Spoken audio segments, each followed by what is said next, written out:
What is going on, everybody? Welcome back to the Gobbler Effect, Season 2, Episode number 14 here on the Virginia Tech Hockey Network, sponsored by the Beach House Bar and Grill. My name is Chris Pierce. Happy to be back with you for another episode, and joined today once again by head coach of the Hokies, Joey Mullen, as well as a special guest, Hokies junior forward Arthur Seng joins the show. As always, gentlemen, how are we both doing? Doing well. Doing great.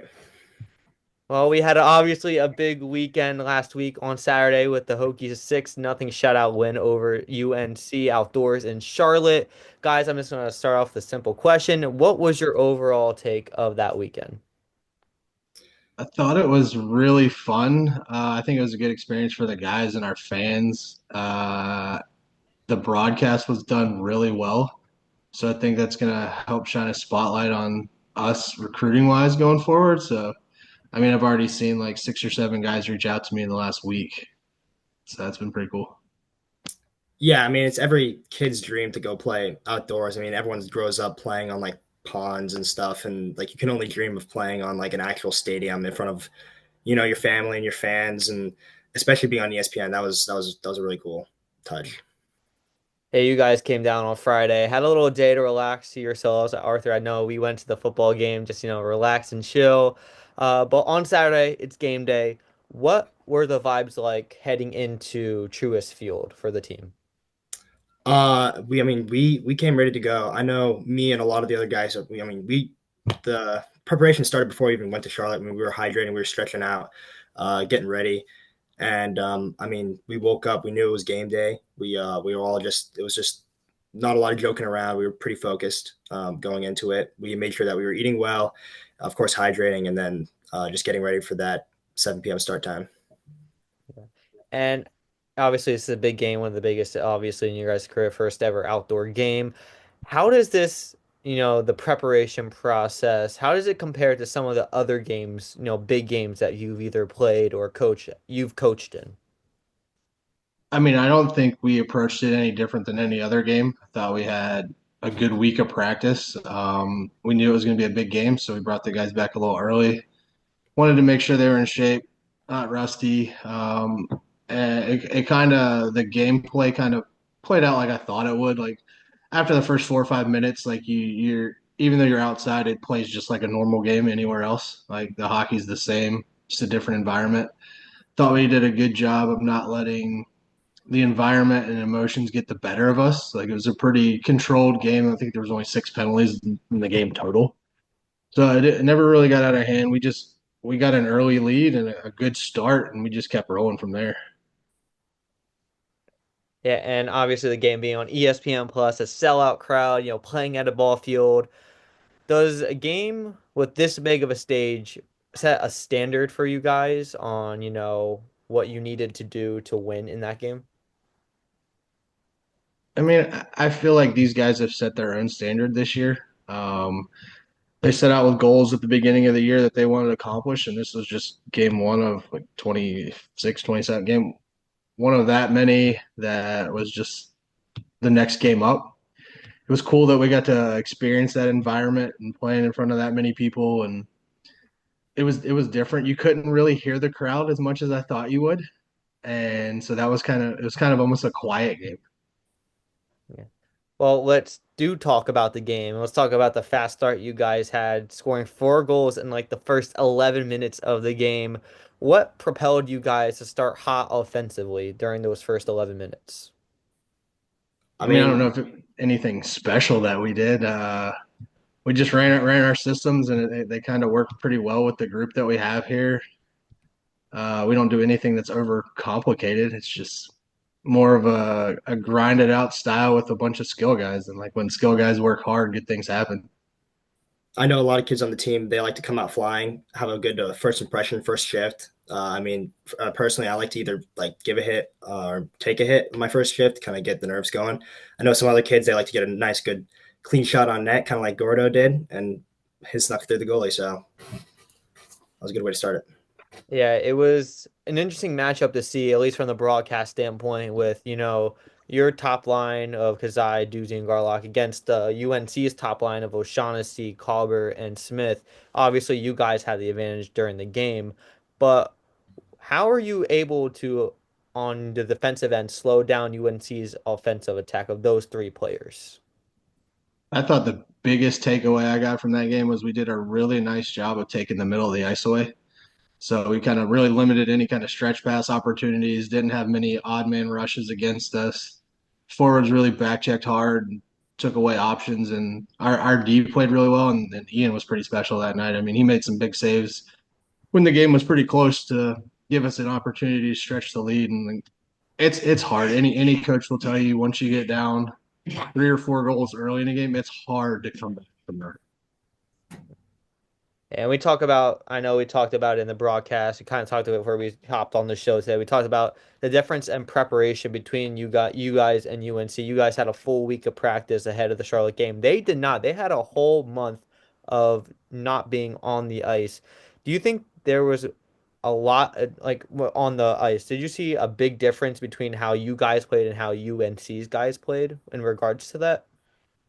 I mean, it's hard to tell. I haven't been around them a lot this year, so I mean, I've seen some of their games and some of their results, and they're a good team, and they can. I mean, they've played a lot of top teams pretty tough and won some of those games too. I'm expecting another good effort. I don't think it was a lack of effort from them at all. I mean, we buried our chances. They hit the post like 3 or 4 times. So did we. I mean, the game could have played out differently. Just kind of went our way that night. So if we show up thinking that we're just going to walk in there and steamroll them, I think we'll be in trouble. So I think we've done a good job this week of staying level headed and knowing it's another battle coming up this weekend twice. Yeah. Well, I want to stay in that first period of that game and talk to you, Arthur, about, your mental strategy heading into that. When you saw it was 4-0 on the scoreboard, first 11 minutes in, what were you and maybe some of the other guys thinking about, your game plan going forward? I mean, we all kind of know that early leads can like easily be, I mean, taken down. So like when we like look up at the scoreboard and see 4-0, we're not thinking, oh, this is an easy game. We're all of us are thinking like we need to keep our foot on the gas. We need to like keep the tempo up, make sure we're still, forechecking, keeping guys high because that's when teams starting to get sloppy. Once you get up to a big lead, kids start just looking for points.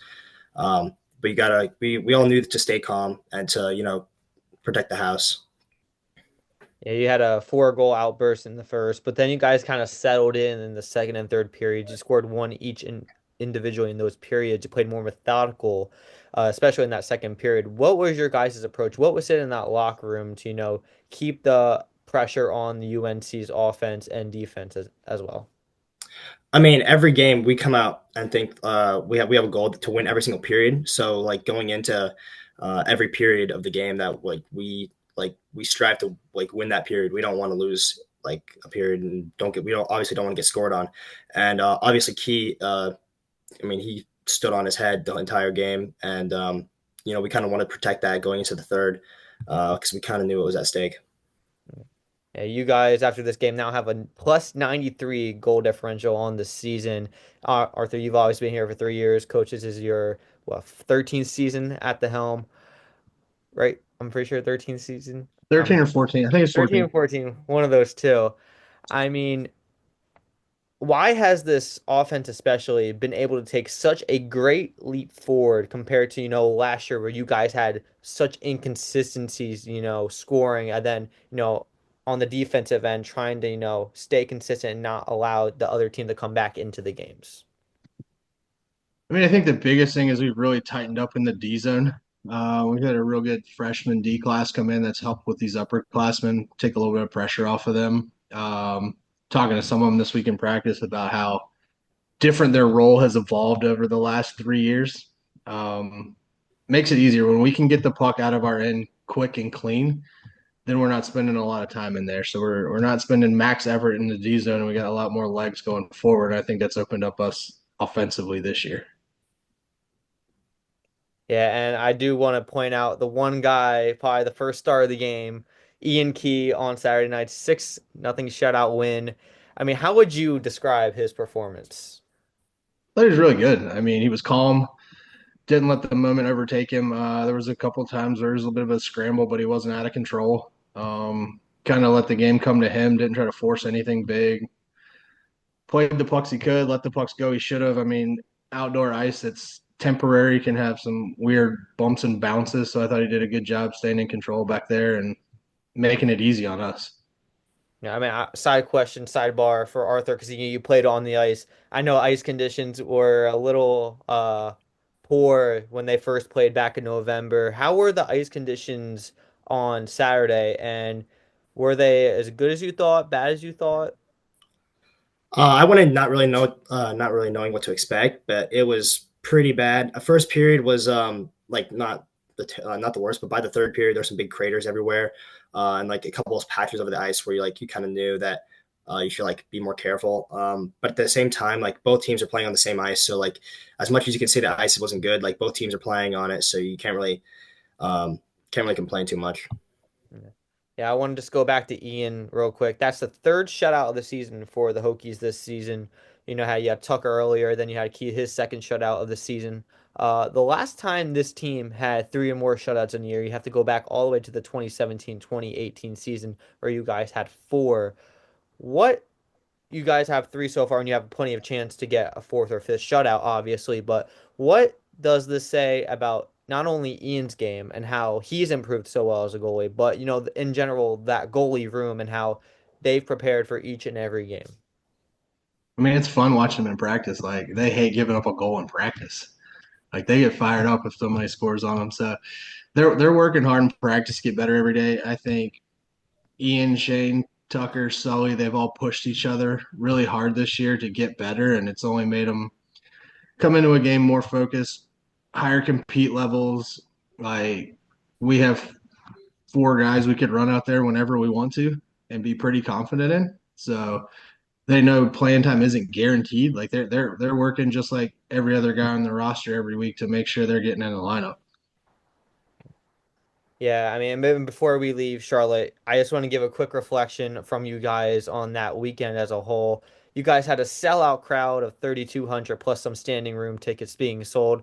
What was that feeling? You had a lot of Hokie Nation in the crowd with you. What was that feeling of having, the fan support behind you, and as well as your families? I know both of you had your families there. What was that like, having not only Hokie Nation behind you, but as well as your family there supporting you guys?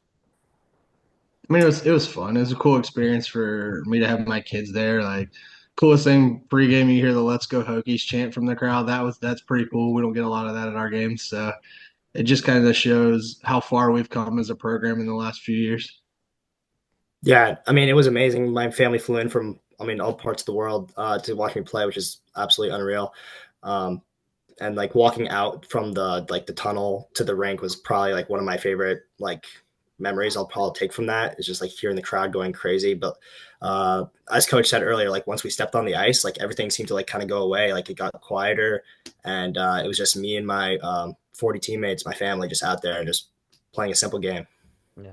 We talk about, the growth of how far this program's come from, the start of the season to now, where you talk about, the follower, the fan base, everybody now just putting their eyes on Virginia Tech hockey and really showing, and you guys showing them what we've seen all season long. I just wanted to say it's been an honor watching you guys play from start to finish. And, Hokie Nation is certainly in for a treat throughout the rest of this season and for the future. Can't wait for big things to come. But let's now shift gears now and talk about you, Arthur. Special guest on the show, so we have to, give a little credit to you. You're in a breakout season, a third year with the team. What do you think has been the most improved part of your game so far? Um, I think there's a few things. I definitely got like made sure to bring my speed kind of into my game and make sure I'm back checking as hard as I can through um, through the middle of the ice. And it's I feel like my defensive play and also my like aggressive forecheck is kind of what I've been like more focusing on, keeping the puck in their end and trying to play solid defense in ours. Yeah. Coach, you've obviously seen Arthur play for this amount of time. How what have you seen from Arthur on the ice that maybe people who, aren't the casual viewer doesn't see, either off the ice in the locker room or, during practice? I think what sums up his year and his probably his first 3 years, if you watch the last minute of the Charlotte game, down a guy blocks a shot in a 6-0 game where the game's over with a minute left, but that's just the mentality he's brought, and I think it's rubbed off on a lot of guys. Like him and Kubi are both out there killing a penalty with a minute left, blocking shots in a 6-0 game. Like it's hard to get guys to do that in a 1-0 game, not let alone a 6-0 game, in a pretty cool environment. So it just shows the commitment and drive that these guys have to play every night, and it's been fun to watch. I mean, we talk about the fun part of the game, spending time with your teammates, getting wins, the easy stuff, but we don't really discuss about what it is, the hard side of it, what, what you guys, deal with on the or off the ice, the struggles.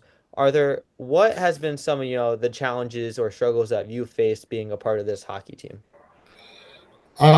I wouldn't really say there have been many struggles, especially this year. I think we've been doing such a good job of reaching out to any teammates that we feel like having like any problems. We notice someone's not coming, showing up to like events and stuff. Like I know for like especially me, I like to reach out to those people and try to bring them in to make them feel more welcome. I mean, like just after the Charlotte game, a few days later, I mean, I went skiing with a bunch of the kids. And we all just like had a good, nice, relaxing day on the slopes and just, talk about life and just make sure that everything's like good with each other. Yeah. Obviously you have some Latvian roots in you. Uh, how much does your culture, being from Latvia, impact not only your daily life, but the way you play on the ice?